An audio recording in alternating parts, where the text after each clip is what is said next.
बिस्मिल्लाहिर्रहमानिर्रहीम। आज का लेक्चर शुरू करते हैं। लास्ट लेक्चर के अंदर हमने स्केजुअल डेवलपमेंट के अंदर क्रिटिकल पाथ मेथड एनालिसिस की टूल एंड टेक्निक को डिटेल के साथ देखा था कि ये किस तरह से कंडक्ट किया जाता है। अगेन अगर इसमें कोई क्वेश्चन है तो यू कैन आस्क। होप सबको आवाज़ सही आ रही होगी और आपको स्क्रीन भी नज़र आ रही होगी पिन बॉक्स की।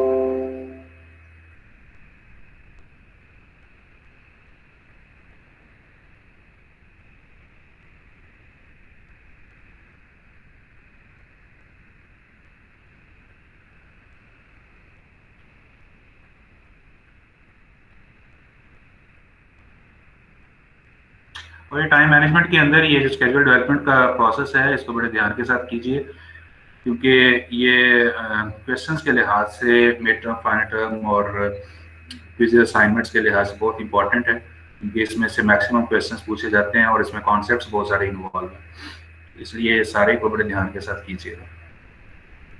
आज भी आप देखेंगे तो बहुत सारे कॉन्सेप्ट्स आपके सामने आएंगे जो कि आपको स्केजुअल को डेवलप करने के अंदर मदद देते हैं और स्केजुअल को सही तरीके के साथ एग्जीक्यूट करने में भी मदद देते हैं। और ये क्रिटिकल पाथ मेथड एनालिसिस को हमने कर लिया था। अब उसे नेक्स्ट टेक्निक की तरफ चलते हैं, that is the critical chain method. Critical chain method जो है ये क्रिटिकल पाथ मेथड से एक्सटेंडेड होता है। हमारे पास क्रिटिकल पाथ मेथड हो चुका होता है, हमें पता लग रहा होता है कौन सी एक्टिविटीज क्रिटिकल हैं, कौन सी नॉन क्रिटिकल हैं, कहाँ पे स्लैक्स टाइम अवेलेबल हैं, जो पाथ बन रहे होते हैं उनकी पोजीशन क्या बन रही है, कौन सा क्रिटिकल पाथ है, नॉन क्रिटिकल पाथ क्या है और उनमें कितने कितने स्लैक्स अवेलेबल हैं।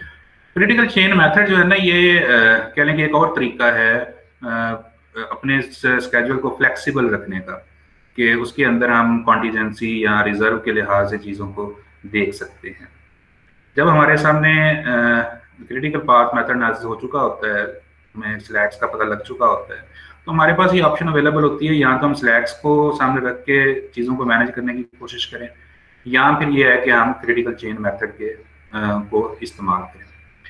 क्रिटिकल चेन मेथड जो है ना ये कह लें कि जिस तरह आपको इस वक्त स्क्रीन पे नजर आ रहा है कि एक नेटवर्क बना हुआ है, ये बफर का एक कॉन्सेप्ट यूज करता है। बफर क्या होता है, पहले बफर का कॉन्सेप्ट समझ लें, फिर देखें इसको किस तरह से इस डायग्राम में एंटरटेन किया गया है।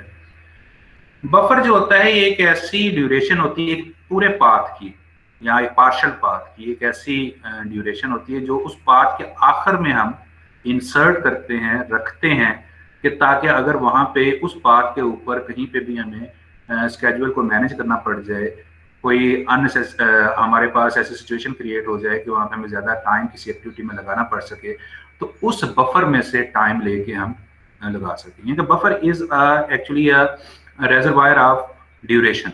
एक ड्यूरेशन का को हम अलग से करके रख लेते हैं किसी एक पाथ के ऊपर, और जरूरत पड़ने पे फिर उस बफर में से ड्यूरेशन इस्तेमाल करके अपने प्लान के मुताबिक काम करने की कोशिश करते हैं। ये स्लैक टाइम नहीं होते हैं, स्लैक टाइम अपनी जगह पे अवेलेबल होते हैं, ये हम अलहदा से इंसर्ट करते हैं। यानी कि अगर आपने क्रिटिकल चेन मेथड को यूज करना है तो आप शुरू में से, अगर आपकी ड्यूरेशन फॉर एग्जांपल 90 डेज की है प्रोजेक्ट की, तो उसमें से 10 दिन या 15 दिन या 20 दिन जो है वो एज अ बफर पहले से अलहदा कर लेते हैं, और फिर हर पाथ के ऊपर जरूरत के मुताबिक उनकी पोजीशन के लिहाज से, क्रिटिकल नॉन क्रिटिकल एक्टिविटीज के लिहाज से, रिसोर्सेज की अवेलेबिलिटी के लिहाज से, इन्वायरमेंटल फैक्टर्स के को सामने रखते हुए हर पाथ के ऊपर कुछ ना कुछ duration as a buffer, as a reservoir, as a reserve के तौर के ऊपर आप लगा देते हैं, तो उसको हम बफर कह रहे होते हैं। अब जरा यहाँ पे देखें, जो डायग्राम आपको नजर आ रही है, इसके अंदर जो क्रिटिकल पाथ के दरमियान वाला है जो आपको नजर आ रहा है, जो स्टार्ट से फिनिश की तरफ जा रहा है, ऊपर वाला जो है ए बी वाला और जी वाला जो है ये नॉन क्रिटिकल पाथ है। जो नॉन क्रिटिकल पाथ के आखिर के ऊपर हम बफर लगाते हैं उसको हम फीडिंग बफर कहते हैं। नॉन क्रिटिकल पाथ, ये नोट कीजिएगा कि नॉन क्रिटिकल पाथ के आखिर में जो बफर लगाया जाता है उसको फीडिंग बफर कहते हैं, और जो बफर हम क्रिटिकल पाथ के ऊपर लगाते हैं, उसके आखिर में जाके लगाते हैं, वो प्रोजेक्ट बफर कहलाता है। दोबारा रिपीट कर रहे हैं कि वो बफर जो नॉन क्रिटिकल पाथ के आखिर में लगाया जाता है, जो कि क्रिटिकल पाथ को फीड कर रहा होता है, यानी कि उसके बाद जहाँ पे फीडिंग बफर लगाते हैं उसके बाद क्रिटिकल पाथ स्टार्ट हो जाता है, उसको फीडिंग बफर कहते हैं। और वो बफर जो कि आप क्रिटिकल पाथ के आखिर में लगाते हैं उसको प्रोजेक्ट बफर कहते हैं। फीडिंग बफर जो लगाते हैं नॉर्मली तौर पे दैट इज द कलेक्शन और the sum up of the slack times. ये स्लैक टाइम का सम अप नॉर्मली तौर पे होता है, क्योंकि यहाँ पे स्लैक टाइम आ रहे होंगे। जो प्रोजेक्ट बफर हम लगाते हैं ये स्लैक्स नहीं होते, ये आपने वो जो अलहदा से शुरू के अंदर रिजर्व के तौर पे ऊपर अलहदा से करते हैं, अलहदा करते हैं कि अगर प्रोजेक्ट 90 डेज का है तो उसमें से 10 दिन आप प्रोजेक्ट बफर के तौर पर लेंगे, तो वो 10 दिन यहाँ पे एडजस्ट किए जा रहे होंगे, रखे जा रहे होंगे। तो ये जो ये है एडजस्टमेंट है बफर की, ये इसमें कोई हार्ड एंड फास्ट रूल नहीं होता है। ये सारा प्रोजेक्ट मैनेजर जो है अपनी आसानी को देख रहा होता है, रिस्क को देख रहा होता है, रिसोर्सेज की अवेलेबिलिटी को देख रहा होता है, जो एक्टिविटीज हैं उनकी पोजीशंस को देख रहा होता है।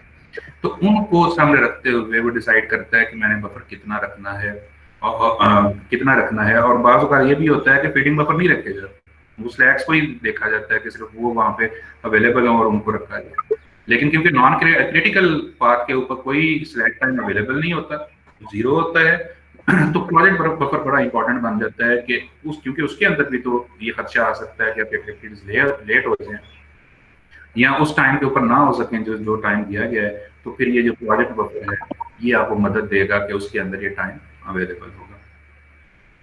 अब इसमें ये चीज क्वेश्चन अराइज हो सकता है जी, फर्ज करेंगे आपका प्रोजेक्ट चलता है और वो सही चलता रहता है और आपको प्रोजेक्ट बफर को इस्तेमाल करने की जरूरत ही नहीं पड़ती है, तो फिर वो दिन ज़ाया हो जाएंगे। तो ऐसा नहीं होता, साथ साथ प्रोजेक्ट मैनेजर देख रहा होता है कि ये किस तरीके का प्रोजेक्ट चल रहा है, वहाँ पे प्रोजेक्ट ये वाली ड्यूरेशन जो है बफर्स की ये इस्तेमाल हो रही है कि नहीं हो रही है।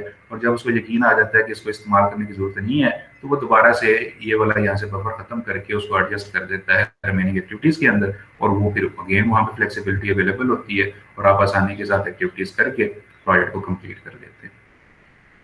तो ये है क्रिटिकल चेन मेथड। तो हमारे पास दो ऑप्शंस आ जाती हैं, यहाँ कह लें कि मिक्स ऑफ टू ऑप्शंस आ जाती हैं कि जिसकी वजह से हमारे पास एक flexibility to manage the schedule आ जाती है कि हम आसानी के साथ स्केड्यूल को कर सकते हैं। एक हमारे पास ऑप्शन आ जाती है सीपीएम एनालिसिस के जरिए से सिलेक्ट टाइम्स की, या नॉन क्रिटिकल एक्टिविटीज के अंदर सिलेक्ट टाइम्स अवेलेबल होते हैं और उनको फिर हम अपनी जरूरत के मुताबिक इस्तेमाल कर सकते हैं। और दूसरी ऑप्शन हमारे पास क्रिटिकल चेन मेथड की शक्ल में आ जाती है कि जिसमें बफर्स को यूज करके हम प्रोजेक्ट के अंदर एक फ्लेक्सिबिलिटी रख सकते हैं। अगर अनसर्टेनिटी आ जाए, रिस्क आ जाए या रिसोर्सेज की को मैनेज करने की पोजीशन आ जाए, तो फिर इन बफर्स को ड्यूरेशन के लिहाज से, टाइम के लिहाज से इस्तेमाल करके हम अपने प्रोजेक्ट को कर सकें। तो ये है जनाब क्रिटिकल चेन मेथड जी। इसको जरा देखें, दोबारा से देखें, अगर क्वेश्चन है तो बताएं जी।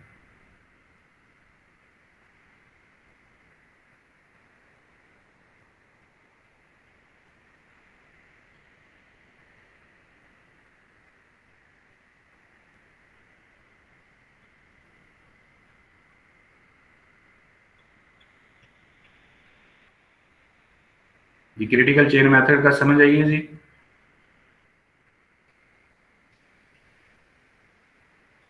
ये फीडिंग बफर जो होते हैं ना, ये नॉन क्रिटिकल पाथ के ऊपर लगाए जाते हैं और नॉर्मली तौर पे ये स्लैक्स का को सम अप करके या उनको देख के लगाया जाता है कि कितने स्लैक्स पीछे आ रहे हैं। जैसे ये नॉन क्रिटिकल पाथ है, फर्ज करें ए के अंदर 2 दिन का स्लैक है, एक्टिविटी बी के अंदर 6 दिन का स्लैक है, तो यहाँ पे 8 दिन का बफर लगाया जा सकता है। तो जो नॉन क्रिटिकल पाथ के ऊपर बफर्स लगाए जाते हैं उनको फीडिंग बफर कहा जाता है, और जो क्रिटिकल पाथ के ऊपर बफर लगाया जाता है एंड के ऊपर, उसको प्रोजेक्ट बफर कहते हैं। प्रोजेक्ट बफर जो है ये स्लैक्स के साथ नहीं होता, बल्कि ये आप ओवरऑल जो ड्यूरेशन प्रोजेक्ट की आ रही होती है उसमें से कुछ हिस्सा रख के प्रोजेक्ट बफर लगा रहे होते हैं।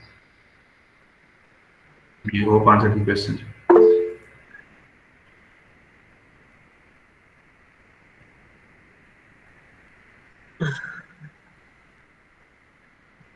ये बफर लगाने का मकसद तो वही है जो स्लैक वाला है कि इसके जरिए से आपके प्रोजेक्ट, देखिए प्रोजेक्ट के अंदर एक्टिविटीज को प्लान के मुताबिक चलने के चांसेस जो है ना वो डिपेंड कर रहे होते हैं कि आपके पास रिसोर्सेज कैसे अवेलेबल हैं, आपकी एनवायरनमेंट कैसी है, आपकी स्किल्स कैसी हैं, ये सारी हैं। तो हमेशा ये खदशा रहता है कि आपने जो प्लान किया हुआ है उसके मुताबिक हो सकता है एक्टिविटीज उतनी ड्यूरेशन के अंदर अपना काम पूरा ना कर सकें।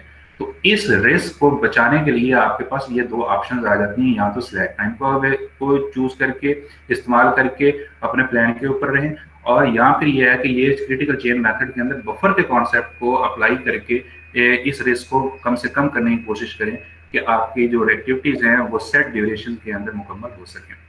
तो बफर इसलिए लगाया जाता है, यानी कि बफर का मतलब ये है कि आपके पास एक रिजर्व पड़ा हुआ है कि अगर आपकी एक्टिविटीज सेट रिसोर्सेज के अंदर, सेट कंडीशंस के अंदर पूरी नहीं हो रही हैं, तो आपके पास वो ड्यूरेशन अवेलेबल है बफर की रिजर्व की शक्ल के अंदर, उसको यूज करें और दोबारा अपने प्लान के ऊपर आ जाएं।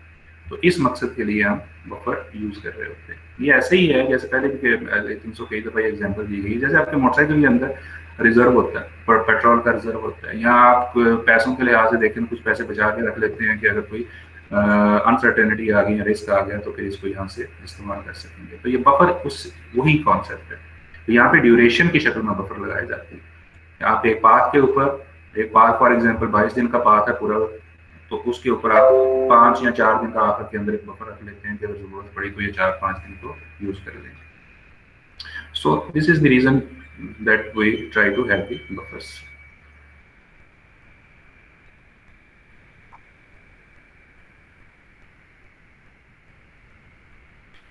नहीं जी, आपने जो प्रोजेक्ट का टोटल टाइम होता है उसमें से कुछ दिन निकाल लेते हैं। फॉर एग्जांपल आपका 100 दिन का प्रोजेक्ट है, टोटल प्रोजेक्ट चाहिए तो पहले ड्यूरेशन आपके पास आ जाती है ना कि टोटल प्रोजेक्ट कितनी ड्यूरेशन का होगा।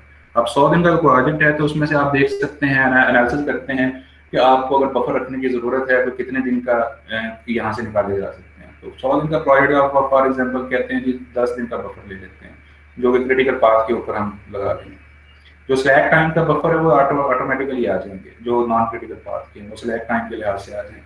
लेकिन जो क्रिटिकल पाथ का बफर है वो आपको लगाना पड़ेगा अगर आप इस्तेमाल करना चाह रहे हैं। Again that is the option, ये तो जरूरी नहीं है कि आपको अपना क्रिटिकल चेन मेथड यूज ही करना है। अगर आपको इस्तेमाल कर देख रहे हैं कि ऐसी पोजीशन आ सकती है, रखना जरूरी है, तो फिर आप वहां पे 100 में से 90 दिन के ऊपर प्रोजेक्ट प्लान करेंगे और 10 दिन का बफर रखेंगे।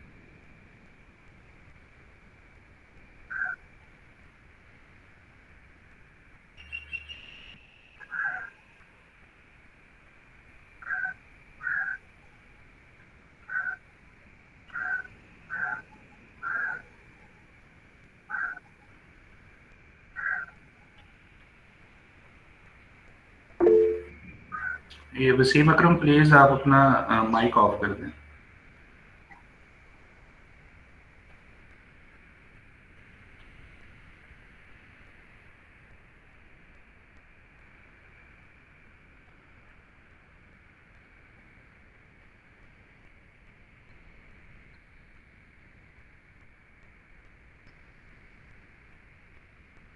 ओके जी, तो ये था क्रिटिकल चेन मेथड।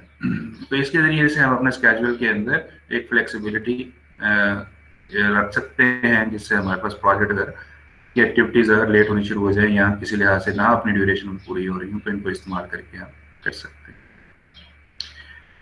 इसके बाद जनाब कॉन्सेप्ट आता है रिसोर्स ऑप्टिमाइजेशन टेक्निक्स का।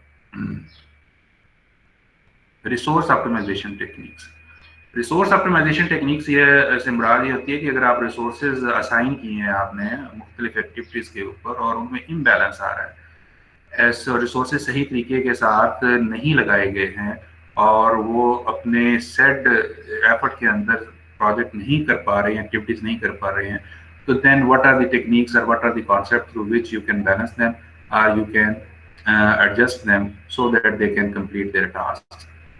जरा ये एग्जांपल को जरा देखें, फिर यहाँ से ये कॉन्सेप्ट समझना आपको आसान हो जाएगा। कि फर्ज करें कि हमारे पास ये 3 एक्टिविटीज है एक प्रोजेक्ट की, एक ए एक्टिविटी है, बी एक्टिविटी है, दोनों पैरेलल चल रही हैं। उसके बाद सी एक्टिविटी है, जब ए और बी एक्टिविटी कंप्लीट होंगी तो सी एक्टिविटी स्टार्ट होगी।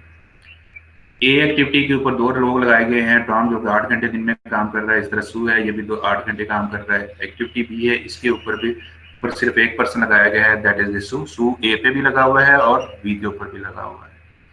और उसके बाद सी एक्टिविटी के ऊपर टॉम लगाया गया है, लेकिन सी एक्टिविटी ये दोनों कंप्लीट हो जाएंगी फिर चलेगा। अब पहले तो ये देखें कि यहाँ पे जो रिसोर्सेज एलोकेट किए गए हैं क्या वो बैलेंस्ड हैं, लेवल्ड हैं कि नहीं है। अगर गौर से देखा जाए तो यहाँ पे, और ये भी आपने ध्यान में रखना है कि जो स्टैंडर्ड एफर्ट होती है एक दिन के अंदर किसी रिसोर्स की, वो 8 घंटे ही होती है, और उसी को यहाँ पे माना गया है या सपोज किया गया है कि एक दिन के अंदर नॉर्मल 100% एफर्ट अगर पर्सन लगा रहा है तो उसका मतलब है वो 8 घंटे काम कर रहा है। अब यहाँ ए और बी दोनों पैरेलल एक्टिविटीज हैं, इकट्ठी स्टार्ट हो रही हैं, और ये भी फर्ज कर लेंगे इकट्ठी ही एंड हो रही हैं। तो यहाँ पे जाके टॉम तो 8 घंटे काम कर लेगा, तो सिर्फ एक एक्टिविटी पे लगा हुआ है, लेकिन सू को इस दोनों एक्टिविटीज पे काम करना पड़ेगा, लेकिन उसकी जो स्टैंडर्ड आवर्स हैं वो 8 आवर्स हैं। लेकिन अगर उसने दोनों एक्टिविटीज को कंप्लीट करना है तो 8 घंटे में वो काम नहीं कर पाएगा, क्योंकि उसको ये भी करना है, ये भी करना है, उसको 16 घंटे काम करना पड़ेगा, फिर जाके उसको कंप्लीट कर सकता है। It means that resources are not levelled. यहाँ पे रिसोर्सेज लेवल्ड नहीं है, इम्बैलेंस है। अगर वो 8 घंटे ही कर दिया, यहाँ से सू को निकाल लिया जाए तो तभी ये सू बैलेंस हो जाएगा, लेकिन इसको निकालेंगे तो आपकी एक्टिविटी कंप्लीट नहीं होगी, क्योंकि यहाँ पे 16 घंटे की एफर्ट चाहिए तब जाके ये कंप्लीट होगी। तो लिहाजा यहाँ पे प्रॉब्लम है, this is the resources are not levelled. अब जब ये लेवल नहीं है तो इसको लेवल करने के लिए रिसोर्स लेवलिंग का कॉन्सेप्ट आता है, रिसोर्स ऑप्टिमाइजेशन का कॉन्सेप्ट आता है, जिसमें पहला आपके पास कॉन्सेप्ट आता है रिसोर्स लेवलिंग का, कि हम इनको रिसोर्सेज को लेवल कर सकते हैं। रिसोर्स लेवलिंग का मतलब क्या है, ये अब यहाँ से जरा दोबारा से जरा देख लें, अलाइनमेंट क्लियर कर लें। मेन कॉन्सेप्ट क्या है रिसोर्स ऑप्टिमाइजेशन का। रिसोर्स ऑप्टिमाइजेशन टेक्निक्स हैं, 2 टेक्निक्स हैं, उसमें से पहली टेक्निक है रिसोर्स लेवलिंग की, जिसको हम डिस्कस कर रहे हैं। Resource optimization is the main thing. हमने रिसोर्सेज को ऑप्टिमाइज करना है, उसमें हमारे पास पहली ऑप्शन है या पहला कॉन्सेप्ट है रिसोर्स लेवलिंग का। रिसोर्स लेवलिंग से मुराद क्या होगी कि अब इनको हम इस तरह से एडजस्ट करें कि ये सारे के सारे सही तरीके के साथ 8 घंटे की एफर्ट के साथ ये चीजें हो सके। तो रिसोर्स लेवलिंग जब की जाती है तो फिर हमें इनका सीक्वेंस चेंज करना पड़ेगा, एक्टिविटीज का सीक्वेंस चेंज करना पड़ेगा। बी, इन तीनों एक्टिविटी जो कि ऊपर ए और बी एक्टिविटी पैरेलल आ रही थी, इनको सीक्वेंस में लेके आए। पहले ए एक्टिविटी कंप्लीट होगी, फिर बी एक्टिविटी कंप्लीट होगी। तो ए एक्टिविटी के ऊपर जब इस तरह से करेंगे तो फिर अब जाके जो सू है वो पहले इस पे काम कर लेगा, जब ये इस पे अपना काम कर लेगा तो फिर बी के ऊपर काम कर लेगा, क्योंकि सीक्वेंस अपने चेंज कर दिया है। तो उसके लिहाज से फिर ये इनके लेवल हो जाएंगे, यहाँ पर भी 8 घंटे वो काम कर रहा है, यहाँ पर भी 8 घंटे काम कर रहा है, टॉम भी 8 घंटे कर रहा है, तो resources are levelled. But there will be impact of this type of levelling. इस रिसोर्स लेवलिंग का इम्पैक्ट होगा। क्या हुआ, आपका सीक्वेंस चेंज हो गया। सीक्वेंस चेंज होने से क्या हुआ, जो पहले पैरेलल चल रही थी वो अब सीक्वेंस में चली हैं, तो ड्यूरेशन ऑफ द प्रोजेक्ट बढ़ जाएगा। तो ये इसका इम्पैक्ट है, इसका डिसएडवांटेज है रिसोर्स लेवलिंग का। इससे लेवलिंग तो हो गई रिसोर्सेज की, लेकिन अगर आपके पास प्रोजेक्ट के अंदर ये इतनी गुंजाइश अवेलेबल है, ये नॉन क्रिटिकल एक्टिविटीज है, वहां पे सिलेक्ट टाइम अवेलेबल है, तो फिर तो ये बड़ी अच्छी चॉइस है, कोई फर्क नहीं पड़ेगा डेडलाइन के ऊपर भी, और इनकी एडजस्टमेंट भी हो जाएगी। लेकिन अगर आपको डेडलाइन के ऊपर असर पड़ रहा है, ये क्रिटिकल एक्टिविटीज हैं, तो फिर आप ये नहीं कर पाएंगे। तो रिसोर्स लेवलिंग क्या है, resource levelling is the levelling of resources by changing the sequence of the activities from parallel to one after the other. इस तरह से करने से अगर आपके रिसोर्सेज सेट आउट होते हैं तो वो बैलेंस होते हैं या लेवल होते हैं, तो this concept is called resource levelling. But the disadvantage of this technique और the concept is that by doing this we will increase the duration. आपके पास ड्यूरेशन इतनी होनी चाहिए कि आप इसको कर सके, otherwise it is not you can say favourable choice. तो ये है रिसोर्स लेवलिंग। ये रिसोर्स लेवलिंग की समझ आइए जी।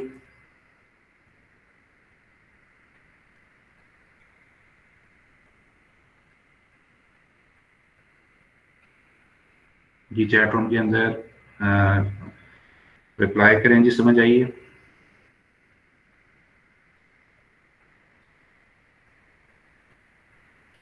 ओके, दूसरी हमारे पास रिसोर्स ऑप्टिमाइजेशन का कॉन्सेप्ट होता है, that is known as resource smoothing. Smoothing का कॉन्सेप्ट आता है, रिसोर्स स्मूथिंग। रिसोर्स स्मूथिंग क्या होती है कि इसके अंदर हम सीक्वेंस नहीं चेंज करते, बल्कि अगर हमारे पास स्लैक टाइम अवेलेबल हो उनको यूज करते हुए हम रिसोर्सेज को बैलेंस करने की कोशिश करते हैं।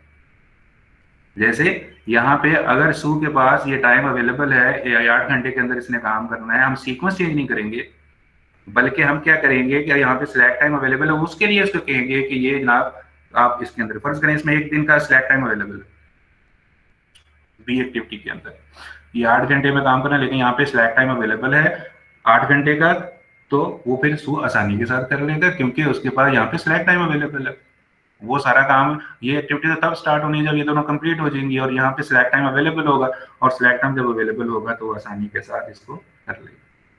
तो रिसोर्स स्मूथिंग से मुराद क्या है कि रिसोर्स स्मूथिंग के अंदर हम सीक्वेंस चेंज नहीं करते, रिसोर्स लेवलिंग के अंदर सीक्वेंस चेंज कर देते हैं कि जो पैरेलल एक्टिविटीज आ रही होती है उनको हम वन आफ्टर द अदर करते हैं, तो वो रिसोर्स लेवलिंग के अंदर आएगा। लेकिन अगर आप रिसोर्स इसके अंदर सीक्वेंस चेंज नहीं करते बल्कि स्लैक टाइम अवेलेबल है और उसको इस्तेमाल करते हुए रिसोर्स लेवल हो जाता है, वो अपना काम कर पाता है या कर सकता है, तो then that is known as resource smoothing. तो ये हम फिर देखते हैं जब इसको अप्लाई करना होता है तो देखते हैं कि हमारे पास कौन सी ऑप्शन ज्यादा बेहतर इस्तेमाल हो सकती है, आसानी हो सकती है, मैनेजमेंट के अंदर ज्यादा एफिशिएंसी आ सकती है, ये बेहतर तरीके के साथ कर सकते हैं, तो फिर वो वाली ऑप्शन यूज की जाती है या फिर मिक्स यूज किया जाता है। तो this is the technique for resource optimization, एक है रिसोर्स लेवलिंग की और दूसरी है रिसोर्स स्मूथिंग की। So this is the technique for optimization of resources. जी क्लियर हुआ जी? रिसोर्स ऑप्टिमाइजेशन जी, इसको तो देख लें दोबारा से, जस्ट एक हाफ अ मिनट, उसमें देखेंगे आपको क्लियर।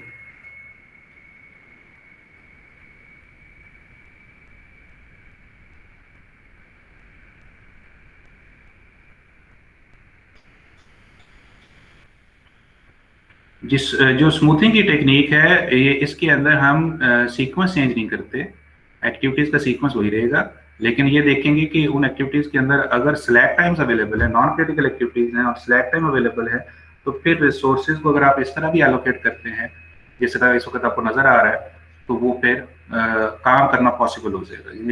यानी कि ये बी एक्टिविटी में फर्ज करें कि 1 दिन का अगर हमारे पास स्लैक टाइम अवेलेबल है तो सू के लिए कोई मसला नहीं है, वो पैरेलल भी एलोकेट हुआ हुआ है तो वो आसानी से पहले इसको कर लेगा, उसके बाद इसके अंदर एक दिन का स्लैक टाइम हो, यानी कि इसके ऊपर 1 दिन का उसके पास मार्जिन अवेलेबल होगा, तो आसानी के साथ कर लेगा, और उसको ये कह दिया जाता है कि अगर आप ये 1 दिन को इस्तेमाल करके आप कर लें तो actually you are levelling, you are optimizing the resources by using the technique of resource smoothing. तो रिसोर्स स्मूथिंग हो रही होगी। In general, you can remember this thing, that in the resource leveling technique, we change the sequence of the activities to balance the resources or level the resources, while in the resource smoothing, we use the slack time or flow time of the activities to balance the effort of resources. We hope answer the questions.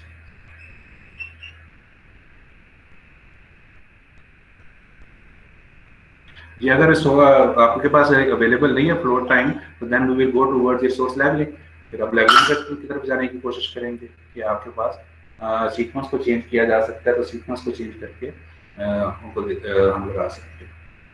अब इससे मजीद आगे सवाल आ सकते हैं, तो मैं खुद से सवाल कर देता हूँ कि अगर आप सीक्वेंस भी नहीं चेंज कर सकते तो फिर क्या करेंगे? ये देखें हमारे पास बहुत सारी ऑप्शन इसके लिहाज से अवेलेबल होती हैं कि आप ये सारी चीज़ों को देखते हुए रिसोर्सेज को बढ़ा सकते हैं, एक बंदा और अरेंज कर ले तो आपके पास वो काम तो होना शुरू हो जाएगा। ड्यूरेशन बढ़ा सकते हैं, अगर बढ़ाई जा सकती है तो उसको लगा सकते हैं। आप जो मुख्तलिफ किस्म कॉस्ट है, पैसे जो हैं उनको इस्तेमाल करके या टेक्नोलॉजी को यूज़ करके किया जा सकता है। तो इस तरह से ये मुख्तलिफ ऑप्शन होती हैं जिनको हम अपनी पोजीशन के लिहाज से, सिचुएशन के लिहाज से जो अराइज होती है उनमें से जो बेस्ट हो सकती है उसको चूज करते हैं।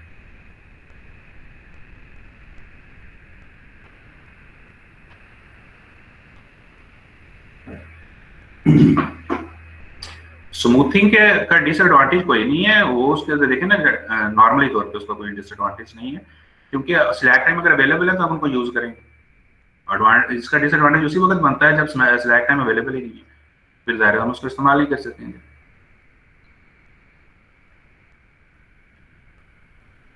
ये प्रोवाइडेड बफर को भी इस्तेमाल कर सकते हैं, अगर आपके पास बफर अवेलेबल है, उसको अप्लाई किया हुआ है आपने और वो इस्तेमाल किया जा सकता है, तो आप रिसोर्स को लेवल करने के लिए उसको भी इस्तेमाल कर सकते हैं डेफिनेटली।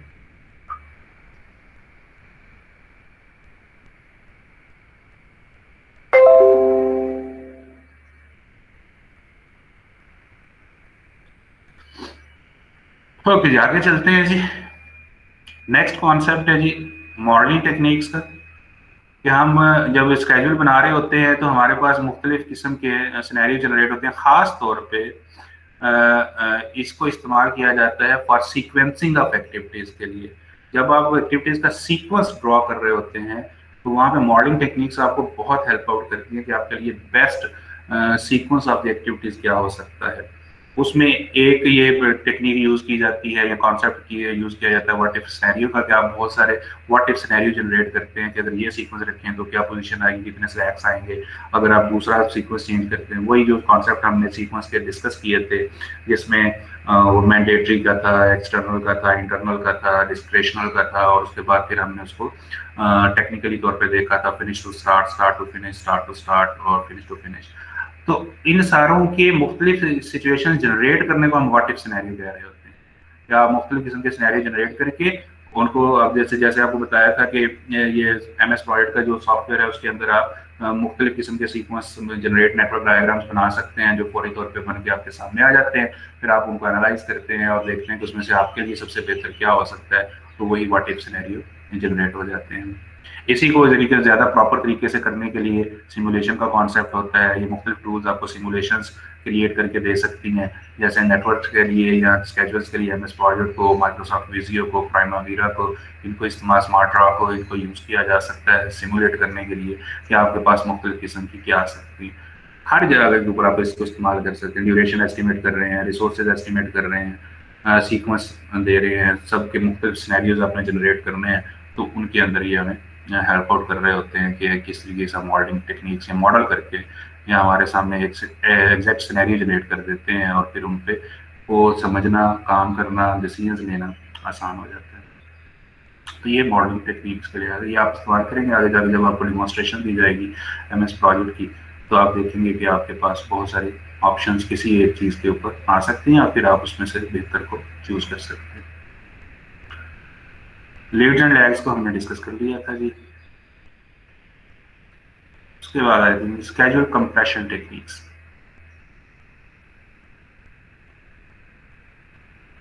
स्केड्यूल कंप्रेशन टेक्निक्स क्या होती है, पहले कॉन्सेप्ट कंप्रेशन का समझ लें। कंप्रेशन का मतलब ये होता है कि आप का प्रोजेक्ट का प्लान बनाओगे और प्लान बनाने के बाद आपने उसके मुताबिक काम शुरू कर दिए।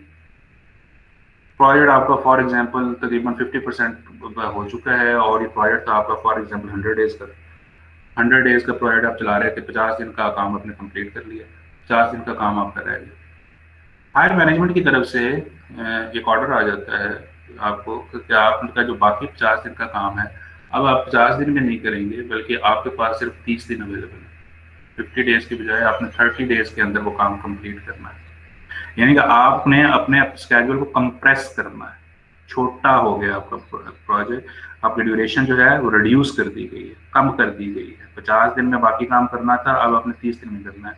तो व्हाट ऑप्शंस जो है बताएं जी, क्या ऑप्शंस हैं आपके पास, कैसे आप जो अब बाकी 50 दिन का काम है आपने 30 दिन में करना है, कैसे कर सकते हैं? What option you can have, और करना लाजमी बता दिया गया विद एक्स्ट्रा रिसोर्सेज। शाबाश, वेरी गुड। और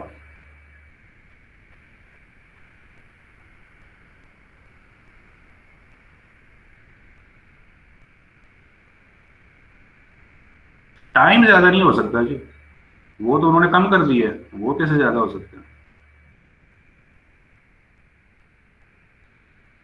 ओवर टाइम, शाबाश, वेरी गुड।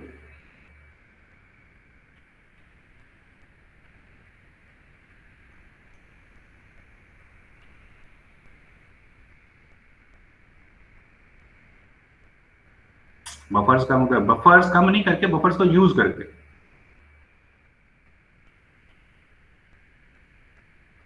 रिमूविंग स्लैक्स, अच्छा ये इसको हम डिस्कस करते हैं। ओके जी, सही कहा जी। अब इसको जरा अलाइन कर लें। There are mainly two techniques to compress the project. Project को कंप्रेस करने के लिए नॉर्मली हमारे पास दो टेक्निक्स हैं। एक को हम क्रैशिंग कहते हैं, दूसरे को हम फास्ट ट्रैकिंग कहते हैं। ये स्क्रीन सबको नजर आ रही है जी? ये स्क्रीन सबको नजर ये पिमबॉक की स्क्रीन सबको नजर आ रही है? ओके।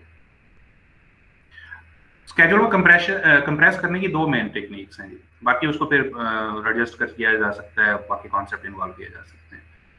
क्रैशिंग है और फास्ट ट्रैकिंग है। पहले क्रैशिंग को देखिए जी। क्रैशिंग के अंदर क्या करते हैं कि हम एक्टिविटीज को, जो एक्टिविटीज आपस में मर्ज हो सकती हैं उनको हम मर्ज कर देते हैं, यानी इकट्ठी कर देते हैं। और उनको मर्ज किस तरीके के साथ करते हैं, उन पे एक्स्ट्रा रिसोर्सेज लगा देते हैं। उनके ऊपर एक्स्ट्रा रिसोर्सेज लगा के हमारे पास, यानी कि अगर एक काम है, फर्ज करें एक एक्टिविटी को, या क्या हम सिंपली रिसोर्सेज को ऐड कर देते हैं कि अगर हमारे पास एक काम है जिसके ऊपर एक रिसोर्स आपने लगाया हुआ है और वो 10 दिन के अंदर काम कर रहा है, तो उसी तरह के रिसोर्सेज जो काम कर सकते हैं वो डबल कर दिए जाए, यानी कि 2 रिसोर्स लगा दिए जाएं, तो वही काम वो 10 दिन की बजाय कितने दिन में कर लेंगे, 5 दिन में। तो आपका जो ओवरऑल वो वाली एक्टिविटी जो है उसके अंदर से 5 दिन आपके कम हो जाए। तो जब आप रिसोर्सेज ऐड करते हैं और उसके जरिए से जब आप कंप्रेस कर लेते हैं अपने रिसोर्सेज को, अपने प्रोजेक्ट को, तो that is known as crashing. उसको हम क्रैशिंग कहते हैं। But what is the disadvantage और the impact of this crashing technique? When you will increase the resources, cost will be increased. तो आपको कॉस्ट देखनी पड़ेगी क्योंकि आप इतनी कॉस्ट अवेलेबल है, इतने पैसे आप लगा सकते हैं कि रिसोर्सेज को ऐड करें और उससे आपके पास कंप्रेस हो जाए। तो then you can apply crashing technique to compress the schedule. तो एक हमारे पास ये चीज क्रैशिंग की आ जाती है कि जिसके अंदर रिसोर्सेज को और यही नॉर्मली तौर पे ज्यादातर केसेस के अंदर इसी को इस्तेमाल किया जाता है क्योंकि ये करना आसान होता है, या इसके जरिए से कॉस्ट किसी न किसी तरह से अवेलेबल कर ली जाती है। क्योंकि जैसे अगर हम एग्जांपल ले रहे थे कि 50 दिन आपके रह गए हैं और उसमें कहा जाता है 30 दिन में आपने करना है, तो एडमिनिस्ट्रेशन भी तो देख रही है 30 दिन में कम करेंगे तो कॉस्ट भी तो इंक्रीज करनी पड़ेगी ना। तो वो फिर इतनी अलाउ करती है या कर सकती है कि आप इतनी कॉस्ट को यूज करके अपने रिसोर्सेज ऐड करके इसको कंप्लीट करें। दूसरी हमारे पास होती है फास्ट ट्रैकिंग। फास्ट ट्रैकिंग के अंदर क्या करते हैं, here we change the sequence of the activities. हम एक्टिविटीज के सीक्वेंस को चेंज करते हैं। तो हमारे पास जो होती है कंप्रेशन हो सकती है, यानी कि अगर आपकी एक्टिविटी वो वाली एक्टिविटीज जो कि one after the other complete हो रही हैं, उनको अगर आप पैरेलल करना शुरू कर दें तो आपके पास कंप्रेस हो जाएगा। लेकिन ये करना मुश्किल होता है। सीक्वेंस डिसाइड किया हुआ चेंज करना बहुत मुश्किल होता है। तो लेकिन बाज़ जगह पे हो भी सकता है। तो जहां पे हो सकता है वहां पे जाके आप सीक्वेंस को चेंज करते हैं, वन आफ्टर द अदर वाली जो एक्टिविटीज हैं उनको पैरेलल कर लेते हैं, और हो सकता है और इस टेक्निक को अप्लाई कर देते हैं, तो you are applying the technique of fast tracking. तो आप फास्ट ट्रैकिंग कर रहे होते हैं, लेकिन इम्पैक्ट इसका क्या है कि इससे रिस्क आपका बढ़ सकता है। You will have to see the position of the resources, position of the other activities, critical path, non critical path, the end date of the project. इन सारे फैक्टर्स को सामने रख के फिर ही आप ये कर सकते हैं, अदरवाइज नहीं हो सकता। But option is available.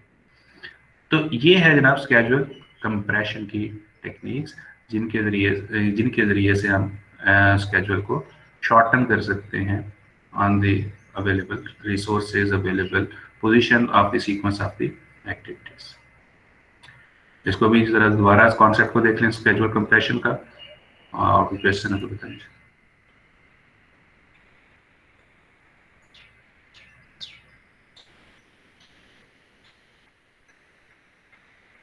Atika, आपके क्वेश्चन समझ नहीं आया, माइक ऑन करके क्वेश्चन करें।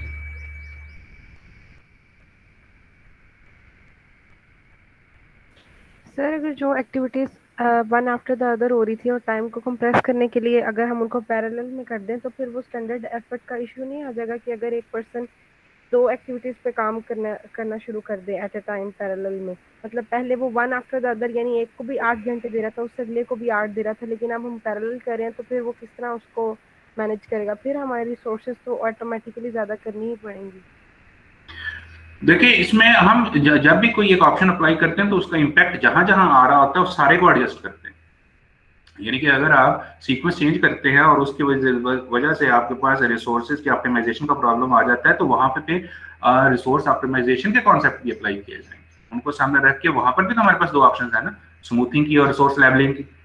तो हम फिर उन सारी चीजों को देखते हैं। ये ऐसे ही है जैसे आप प्रोग्रामिंग करते हुए जब कोई चेंज करते हैं तो आप देखते हैं वो चेंज का इम्पैक्ट कहाँ कहाँ आएगा, और वहां हर जगह पे जाके आप चेंज करते हैं।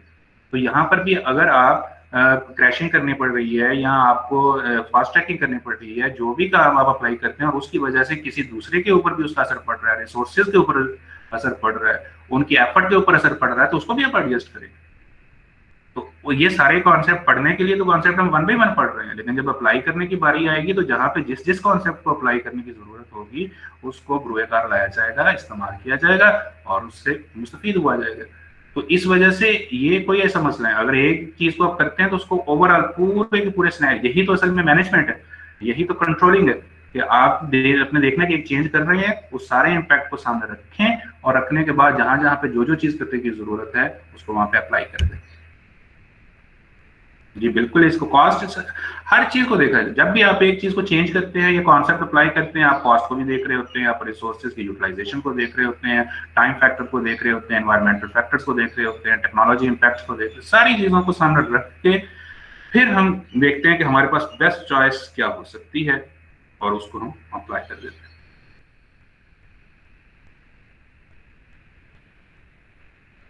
आप देखें इसके ओवरऑल एक और चीज को भी मद्देनजर रखें, जब कोई भी कॉन्सेप्ट अप्लाई करने की बारी आती है तो आपने उसको इन टोटलिटी लेना होता है, ओवरऑल सारी चीजों को सामने रख के हमने अप्लाई करना होता है। तो जब हम सारी चीजों को सामने रख के अप्लाई करेंगे तो उसमें से बेस्ट को निकालेंगे, तो वो फिर हमारी एडजस्टमेंट हो जाएगी। तो वो देखें ये सारी चीजें, इसीलिए हम हर जगह जगह के ऊपर देखें रिजर्व रख रहे होते हैं, रिस्क को मैनेज करने के लिए चीजें रख रहे होते हैं, स्लैक टाइम का कॉन्सेप्ट हम लेके आए, क्रिटिकल चेन मैथड बफर का कॉन्सेप्ट लेके आए, ऑप्टिमाइजेशन के अंदर जाके हमने रिसोर्सेज को एड अप करने का कॉन्सेप्ट लेके आए। तो तो ये सारी चीजें क्या है कि आप मुख्तलिफ सिचुएशंस को बेहतर शक्ल के अंदर डील करने के लिए आपके पास मैक्सिमम ऑप्शंस अवेलेबल हो और उसमें से जो बेहतर तरीके के साथ की जा सकती है हम उसको अप्लाई कर सकते हैं। सर इस तरीके से प्रोजेक्ट की कॉस्ट तो ज्यादा नहीं बढ़ सकती जितनी कि अगर वैसे प्रोजेक्ट एक उन्होंने तो हमें पैसे दे दिए इतने प्रोजेक्ट के पैसे हैं और फिर आप उनको जल्दी देना चाह रहे हैं तो हमें तो उतने ही पैसे मिले हुए तो उससे कॉस्ट इफेक्ट नहीं होगा। कॉस्ट के लिहाज से एक चीज वो आगे जाके हमारा नॉलेज एरिया में इसके बाद वही आ रहा है, कॉस्ट का आ रहा है, वो हम डिटेल से भी डिस्कस करेंगे। लेकिन फिलहाल ध्यान में रखें कि जो पैसे कस्टमर ऑर्गेनाइजेशन को अपने प्रोडक्ट के लिए देता है और जो पैसे प्रोजेक्ट के अंदर स्पेंड किए जाते हैं, ये दो डिफरेंट चीजें होती हैं, इनका आपस में कोई ताल्लुक नहीं होता। जो ऑर्गेनाइजेशन अपने कस्टमर से पैसे लेती है और प्रोजेक्ट के अंदर जो पैसे कंज्यूम किए जाते हैं, ये अलग अलग हेड चल रहे होते हैं, ये इनका आपस में कोई ताल्लुक नहीं होता है, पहला पॉइंट। दूसरी चीज ये है कि जब आपके पास ये पूरा प्लान बना रहे होते हैं, अभी तो हम प्लानिंग फेज में ना प्लान बना रहे हैं, तो प्लान बनाने के लिहाज से हम हर चीज का कॉन्टीजेंसी प्लान रख रहे होते हैं। जैसे अभी हमने डिस्कस किया है, आप बफर रख लेते हैं टाइम के लिहाज से, इस तरह कॉस्ट के अंदर जाके हम देखेंगे वहां पर भी रिजर्व के तौर के ऊपर हम पैसे रख रहे होते हैं। तो वो इन्हीं चीजों के लिए रख रहे होते हैं कि अगर आपके पास एक सिचुएशन आ जाएगी तो फिर हम इन पैसों को इस्तेमाल कर सकते हैं और एडजस्ट कर सकते हैं। तो हमने विद इन दी कंडीशंस काम करना हो, इसीलिए हमारे पास मल्टीपल ऑप्शंस होती है जो एग्जीक्यूट की जा सकती है, उसको कर लेते हैं। और फर्ज करें एक बड़े एक्सट्रीम केस के अंदर जाके जितनी ऑप्शंस अवेलेबल है वो सारों को सामने रख के उनमें से कोई भी एग्जीक्यूट नहीं हो सकती, एक्सट्रीम केस आ जाता है, कोई भी एग्जीक्यूट नहीं हो सकती, तो we will send this whole case towards higher management. आप बताएं इसके अंदर क्या है, जाके अपने कस्टमर से बात करें, अब हमारे पास ये चीज नहीं होगी तो अब आप देखें कि इसके अंदर कितनी कॉस्ट ओवर आ सकती है और वो कहाँ से आ सकती है, वो हमें प्रोवाइड करें, हम कर देते हैं। तो there is solution of every kind of problem is there. वहाँ हमने उसमें से यही देखना होता है कि आपने किसको किस लेवल के ऊपर बेहतर कर सकते हैं। और सारे लोग इन सारी चीजों को जान, जो उनमें इन्वॉल्व होते हैं ना, जो स्टेक होल्डर्स इन्वॉल्व होते हैं, वो सारी चीजों को जान रहे होते हैं। कि नॉर्मली आप ही देखें ना, जैसे हम कई दफा ये एग्जाम्पल डिस्कस किए क्लास के अंदर भी, कि अगर आपने शॉर्ट टाइम के अंदर ये काम करवाना है तो जो कस्टमर है वो भी समझ रहा होता है कि जो शॉर्ट टाइम आ जाएगा तो फिर चीजों को फ्लेक्सिबल करना पड़ेगा, मुझे एक्स्ट्रा पे करना पड़ेगा। और आप भी जो बनाने वाले हैं वो भी उसे उसी तरह से चार्ज कर रहे होते हैं, भी इतनी कॉस्ट इसमें बढ़ जाएगी, तो वो दोनों समझ रहे होते हैं। तो उसको दोनों चीजों को समझ के वो फिर एक चीज के ऊपर कॉन्सेंट क्रिएट कर लेते हैं कि जनाब इसके अंदर ये चीज हो रही है। तो होप कि आप क्वेश्चन का आंसर आपको मिल गया होगा कि हम सिचुएशन को देख के इन चीज़ों को एडजस्ट कर लेते हैं।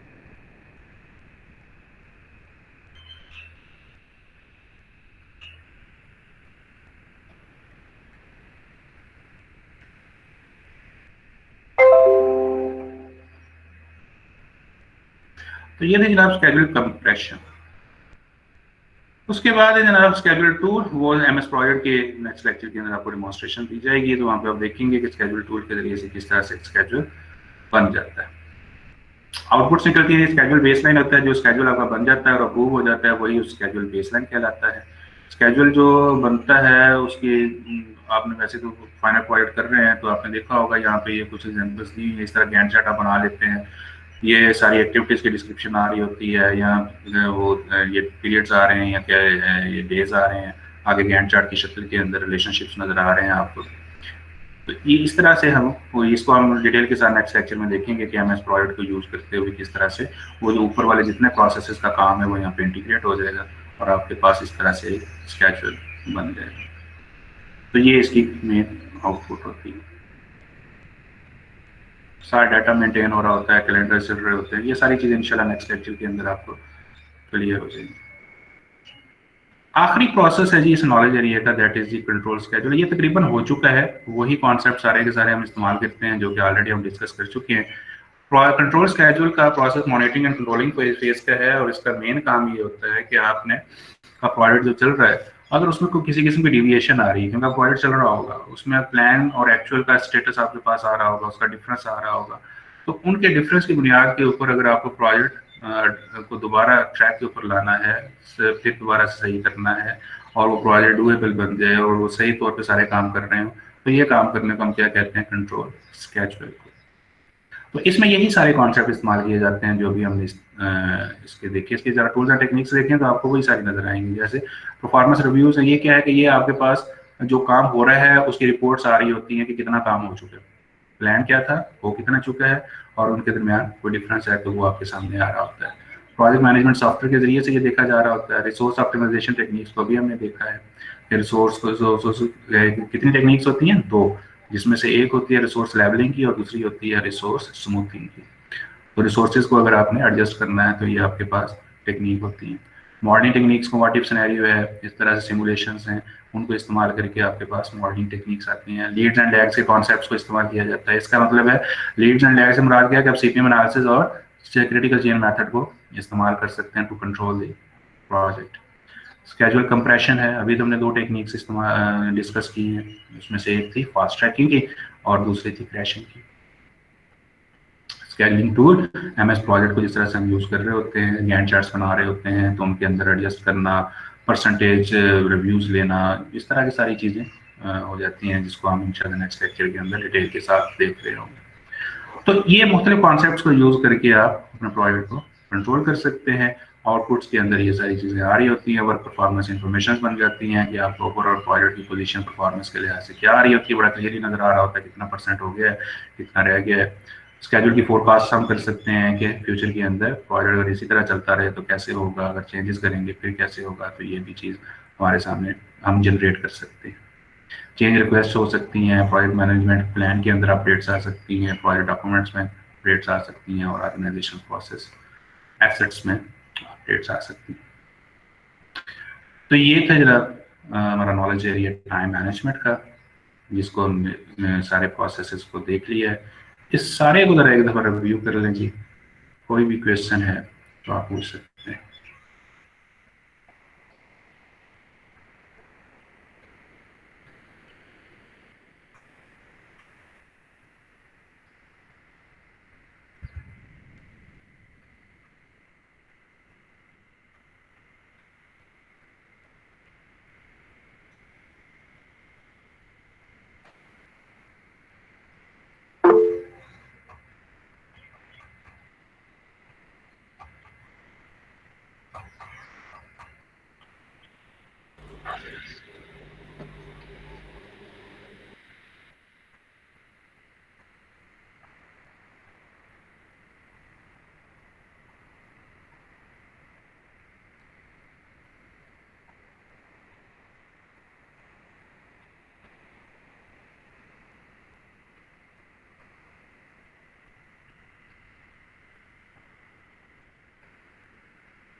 मॉडलिंग का जो कॉन्सेप्ट है ना, this is just a concept as we have the prototypes are the simulations, कि आप कोई भी काम कर रहे हैं, जैसे आप ड्यूरेशन एस्टिमेशन कर रहे हैं या आप सीक्वेंसिंग कर रहे हैं, तो आप डिफरेंट किस्म के उसके सिनेरियो जनरेट करना चाह रहे हैं, और वो जनरेट करने के लिए आप एप्लीकेशन को यूज़ कर लेते हैं, सॉफ्टवेयर को यूज़ कर लेते हैं। जैसे आपको कुछ सॉफ्टवेयर का नाम बताया था, कुछ आप हो सकता है इस्तेमाल भी कर रहे हो, जैसे माइक्रोसॉफ्ट विजियो है, स्मार्ट्रा है, प्राइमावीरा है, एमएस प्रोजेक्ट है, विजुअल सेल सोर्स है।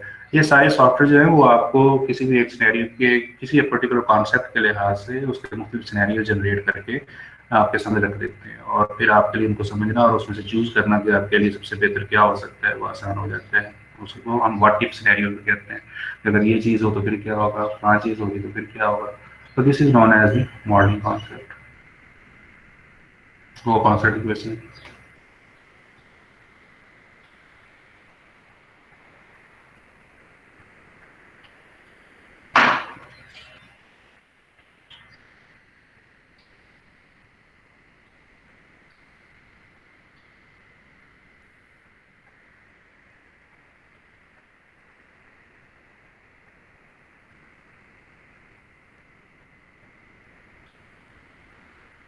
आज का लेक्चर जो है जी वो इतना ही है। इसको देख लें आप, इसको क्वेश्चन है तो मैं 11:20 तक आपके पास अवेलेबल हूँगा, और कोई जाना चाहे तो वो जा सकते हैं।